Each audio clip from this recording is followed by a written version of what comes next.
o que é competir bem?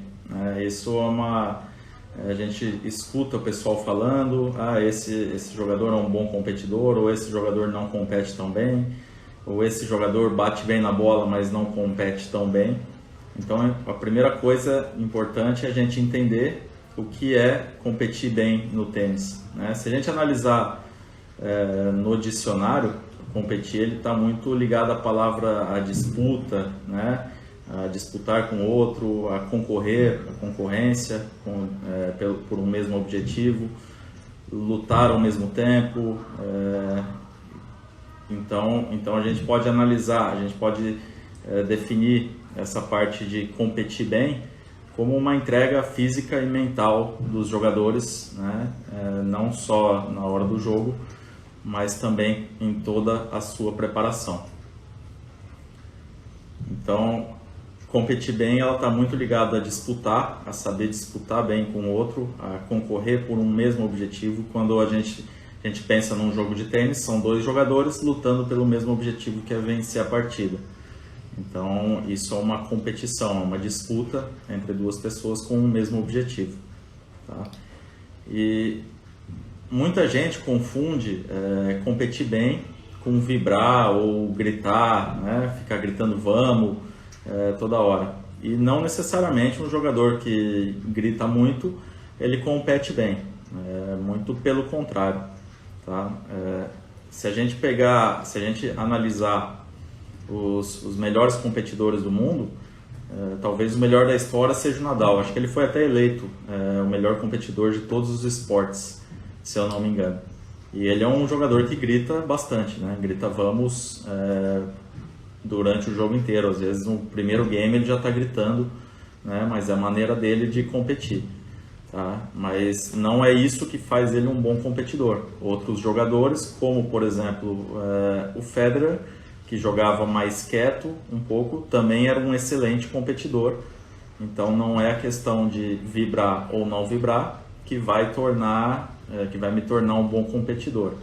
E sim o meu esforço, a minha luta, né, tanto na minha preparação quanto a minha entrega física e mental durante as partidas.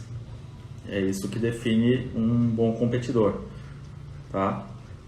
Então, se a gente analisar, por exemplo, outros jogadores, tem jogadores que jogam gritando um pouco mais, mas muitas vezes eles começam gritando vamos, e na hora que é mais importante das partidas, o jogador está nervoso e tá reclamando e xingando e jogando bolinha na tela e batendo a raquete no chão.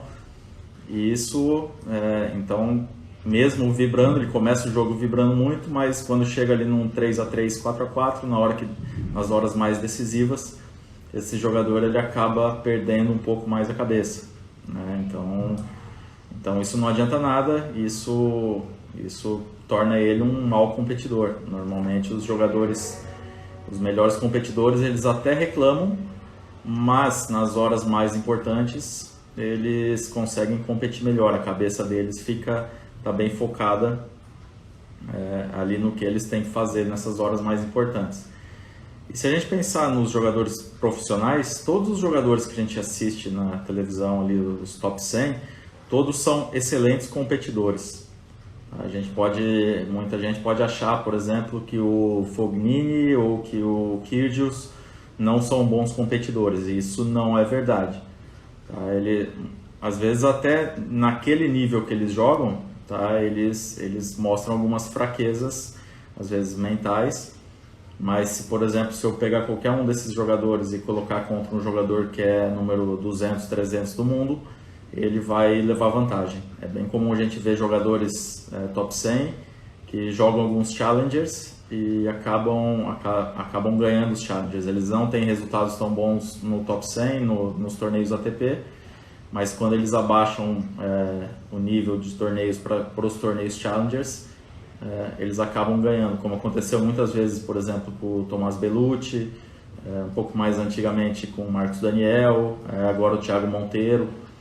Então esses jogadores eles podem ser fortes mentalmente em determinado nível e não tão fortes mentalmente em outro nível, né? É muito fácil eu manter minha cabeça e competir bem, concentrado quando eu tenho, tecnicamente, eu sou muito melhor que o meu adversário, quando o jogo tá na palma da minha mão, está sob controle.